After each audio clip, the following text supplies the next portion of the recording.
en Hablemos de Historia conversamos con el historiador dominicano José Guerrero para conocer todo lo relativo desde el Museo de Historia y Geografía sobre el proceso de independencia, nuestro grito de independencia. Acompáñenme.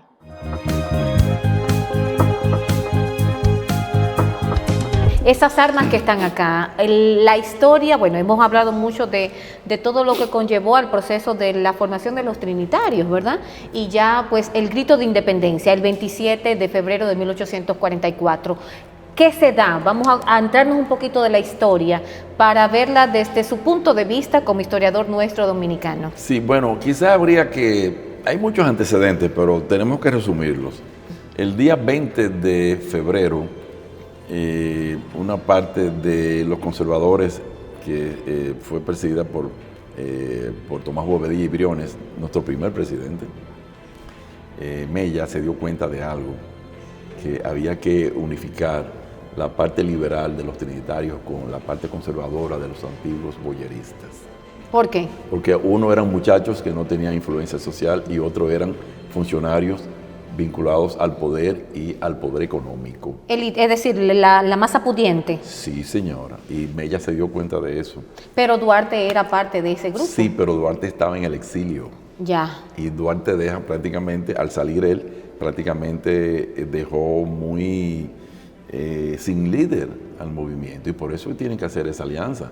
Y esa alianza fue fundamental porque había un tercer partido, porque el tercer partido había otro pro-haitiano, estaba en el gobierno haitiano, y había otro que es el partido pro-Francia, los afrancesados, que tenían mucha fuerza, porque habían hecho un pacto con el cónsul francés vino con ellos, eran diputados y tenían mucho dinero. Inclusive hacen el primer manifiesto de separación en Asua mucho antes que los demás patriotas. Entonces, ellos se dieron cuenta porque esos grupos afrancesados iban a declarar la separación el 25 de abril. Wow. Se dieron cuenta por una comunicación en Baní, eso se vio en Baní. Manuel María Valencia le dijo a un banilejo le dijo a José María Serra, y José María Serra le hizo una reunión con todos ellos y dijeron, se van a adelantar.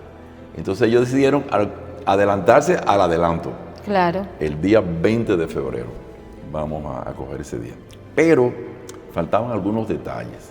Y aquí vienen entonces ya... Por eso entonces no se da el día 20 de febrero, sino el 27. El 27, pero ahí se da entonces, ahí tenemos que entrar entonces en teorías e hipótesis personales de la historia. Ya. Porque no estamos todos de acuerdo. Pero es decir, todos los historiadores nos convergen con una misma opinión. No, porque ahí depende a quién tú consideras el líder. Ya. Entonces, pero yo creo que, bueno, en este caso Frank Moya Ponce lo escribe en su manual de historia, manual de Jesús Goico, todos estaban esperando qué iba a hacer Pedro Santana y su hermano Ramón Santana. ¿Por qué Pedro Santana es tan importante en ese grito de independencia? Bueno, porque él era una persona vinculada al grupo atero, a los terratenientes. Era una persona, el Seibo, dime tú. Pero debemos de hacer un paréntesis porque ya Duarte es quien lo enlista, ¿verdad? Lo enlista para ser parte de los trinitarios. Pero no, trinitario no. Él va al Seibo, no se encuentra con Santana, se encuentra con Ramón, su hermano. Y entonces el hermano dice, sí, yo voy a participar con usted, pero el que debe tener el poder es mi hermano. Porque era Pero nunca se encontraron. Es decir, no. Entonces, Santana y Duarte nunca se encontraron. ¿Nunca se encuentran? No, nunca se encuentran. Inclusive hubo una reunión aquí en Santo Domingo que tampoco se encontraron. Algunos dicen que sí, pero no hay documentos sobre eso. Lo cierto es que Santana tiene una autonomía, tiene una fuerza social, una fuerza política. Su padre había participado en la guerra contra los franceses, le había cortado la cabeza al gobernador Ferrán. Es decir, que... Pero Pedro Santana y su hermano no entran a ser... trinitarios, no. No entran a la milicia de Haití por Duarte. Bueno, es que todos entran a la milicia, no creo que fuera por Duarte. Eso porque Duarte era coronel y uno de sus... Pero habían coroneles antes que Duarte, por Dios. Ya. Y No, los militares dominicanos que participaron en el gobierno haitiano eran los Puello, José Joaquín Puello, Eusebio Puello, Gabino Puello, habían otros también. No, Duarte entra, capitán, se hace coronel, pero también Santana era coronel, pero no fue por Duarte, porque es que eso dependía de la milicia haitiana, no dependía de los dominicanos. Claro. Entonces, ahí viene el asunto. Están esperando qué va a hacer qué va a hacer Santana. Santana envía 3 a José Sedano y 3 ceibanos que aparecen en la lista de hechos por el historiador García de los últimos. Menciona así: José Sedano y 3 ceibanos. Y eso era lo que Santana envió para decirle: voy a apoyar el movimiento. Entonces, para venir el 20 de febrero. El 27. Ya. Y ahí es que toman la decisión. Pero ellos no llegan porque hay un trayecto, ellos lo hacen a pie. No, pero fíjate qué interesante, es que Santana es el primero que declara la proclama de independencia. Allá en el Ceibo, el Claro, 26. claro. Y después lo hace Juan Ramírez en Los Llanos, en la tarde del 27, a las 3 de la tarde. Y después entonces lo de aquí de Santo Domingo es a las 11 de la noche. 11 a las 12. Pero no llegan a reunirse ellos todos desde el Ceibo a Los Llanos. Santana llega el otro día. Ya. Santana llega. Después del grito de independencia llega Sí, Santana. Después del 27 él llega el 28. Exactamente. Llega el otro día. Los primeros que llegaron a la Puerta del Conde, porque tú sabes que primero fue la Misericordia, pero los primeros que llegaron a la Puerta del Conde fueron Tomás Bobadilla y Briones, Benigno del Castillo y Emilio Parmentier. Después llegaron Mella y su suegro Gertrudis Brea. Sánchez llegó pasada la medianoche porque tenía un problema en la casa donde estaba al frente de un coronel Santillán que tenía una tertulia y se salía, como lo estaban buscando, lo iban a apresar. Él llega a la 1 de la mañana, 2 de la mañana. Y luego llegan el resto. Lo primero que se hizo fue, él se fue, tengo el nombre, no recuerdo exactamente, es abrir la puerta del baluarte con una bayoneta. Es decir, esa es la primera acción. Sí.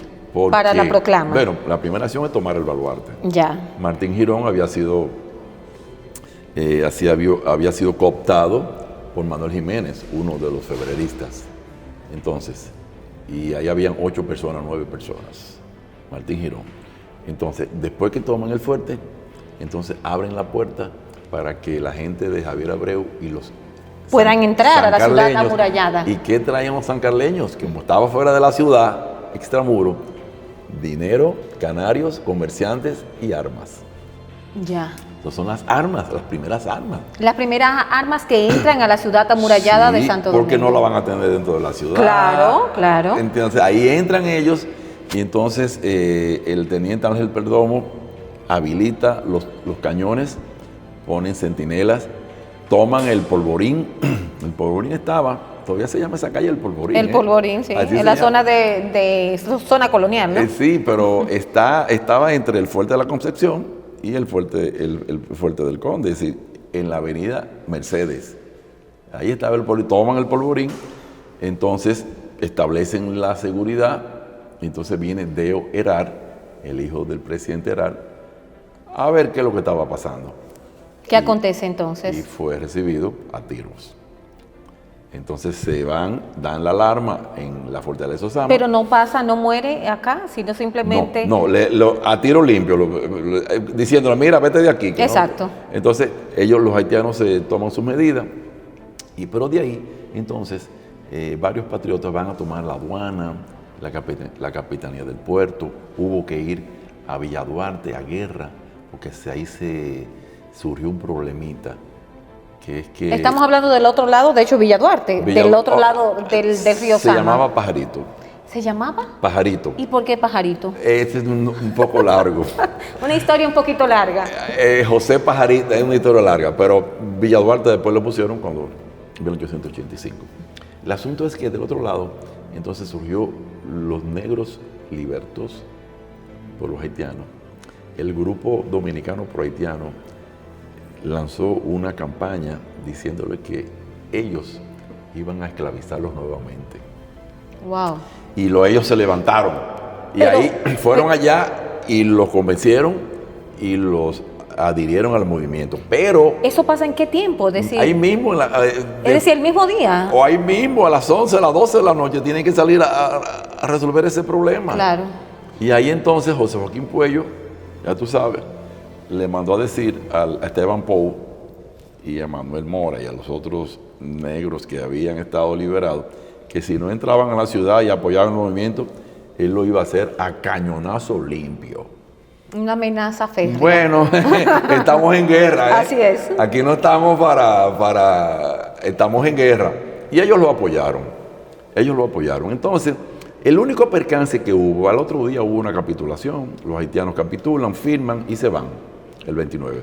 El único detalle trágico que sucede es que cuando van a tomar la capitanía del puerto, que también estaba un militar ya dominicano y otro haitiano que se habían adherido al movimiento, en el nerviosismo hubo un disparo y mataron a uno. ¿A quién a mata? un marinero. Yo he tratado de buscar ese nombre y ese nombre no. Quiere decir no que aparece. todo el grito de independencia, desde el día 20 hasta el día 29, y el relato que nos ha hecho en este momento, solo hubo una muerte. Solo hubo una muerte. Impresionante. Hubo una muerte, pero a mí me interesa el nombre de ese señor, porque seguramente era un dominicano. Claro que sí. Entonces, el nerviosismo, una pena, porque, concho, podría haber conocido. Y era un marino, ni siquiera... Era un marino, sí. Era un marino, solamente se dice eso, pero no hay nombre ni apellido, ni dónde vivía, ni nada. Y luego entonces ya el 29, ya se forma la Junta Central Gubernativa, se envían comunicaciones, y luego ya el país entra en... La próxima es traer a Duarte desde Curazao y finalmente conformar la Junta y entonces hacer la defensa de la invasión haitiana en Asua. Y ahí se encarga Pedro Santana. Pedro Santana y familia. Así es. Entonces, ¿qué hacemos desde aquí? Es impresionante cómo nos ha hecho el relato de esos 9 días Sí. ya previo y durante el grito de independencia, ¿no? El 27 de febrero de 1844. ¿Qué hacen ustedes desde aquí para promover todo lo que me ha contado? Bueno, lo primero es tratar de buscar las piezas que puedan servir de prueba y de muestra a lo que estamos hablando. Porque la mayoría de las pruebas históricas son documentos escritos.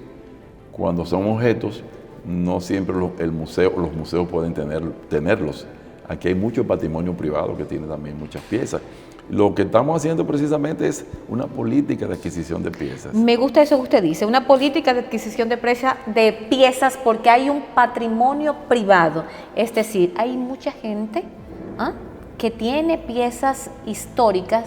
¿Y qué se debe hacer en ese sentido? Bueno, en primer lugar, son piezas a las que ellos tienen todavía el derecho en el sentido que son de su familia, sí. Bueno, a conversar con ellos y decirle que no... Pero tiene un valor que puede ser comprado por el Estado Dominicano. Sí. Puede ser donado. No, la política incluye que si no quiere donarlo, pues vamos a buscar el convenio de que esas piezas pasen al museo por compra. Claro. Eso es en todas partes del mundo. Claro. Lo importante es que eso lo pueda ver el país entero y también fuera del país. Que no sea algo para uso personal. Que no sea algo privado. Claro. Pero yo te digo lo siguiente, que la historia dominicana es fascinante. En algunos aspectos es trágica, en otros pero es muy dramática y yo no creo que haya una historia en el mundo como esta. ¿Por qué? ¿Por dramática, por fascinante no, y qué más? Tenemos 3 independencias, tenemos 3 padres de la patria y hemos tenido 8 nacionalidades. Y es de los pocos países del mundo que comparten una isla de porte medio con otro estado y otra nación totalmente diferente. No lo vas a encontrar. Es cierto. No lo vas Nunca lo había visto así. Otra cosa. En América, después de Haití, el único país que ha tenido presidentes negros y mulatos. República Dominicana. ¿Dónde está el presidente negro y mulato de Cuba? ¿Dónde está en Puerto Rico? ¿Dónde está en Brasil? No lo vas a encontrar. Lo vas a encontrar aquí en Haití. Esas son cosas que nos marcan mucho, que nos establecen realmente el trabajo indómito de esa gente. Claro, la entrega, la pasión, la gesta. Y qué creativos somos los dominicanos. A veces nos pasamos de la raya, pero no nos quedamos quietos. Y puede venir una invasión, puede venir una ocupación, olvídese que aquí le van a hacer frente el pueblo dominicano. Me gusta eso. Para usted, como dominicano, ¿qué somos nosotros? Me gusta, usted lo ha dicho a grosso modo, pero yo quiero palabras puntuales. El dominicano es... especial, único en el mundo. ¿Por qué? Extraordinario. Qué bello. Porque hemos vivido en media isla, digamos así, casi media isla, y no nos damos por vencidos. No nos damos por vencidos. Es persistente, insistente, tenaz, audaz. Y también es muy hospitalario. Le gusta compartir. Es alegre cuando hay que ser alegre. Y nada, yo creo que ya para decirte finalmente, un francés, Lemonnier de la Fosse, que estuvo aquí con el gobierno francés, le dijo: los dominicanos son humildes, son agradables, y así por el estilo. Y dice: pero no le toque su fibra moral y su persona, que ahí mismo se levanta y te dice cualquier cosa. Qué bello. Muchísimas gracias. Conversamos con el historiador dominicano José Guerrero, director del Museo Historia y Geografía, ¿verdad? Gracias por abrir las puertas para conocerlo y sobre todo para quedarnos con eso. Me encanta eso. Cuidado con el dominicano, ¿verdad? El dominicano es muy afable, es muy amigable, pero no le toque su parte, su moral, ¿verdad? Sus derechos. Y sus derechos. Porque lo vas a tener de frente. De frente. Gracias. Bueno, muchas gracias a usted. A usted. Continuemos con más en Hablemos de Historia y con toda la programación de radio y televisión educativa.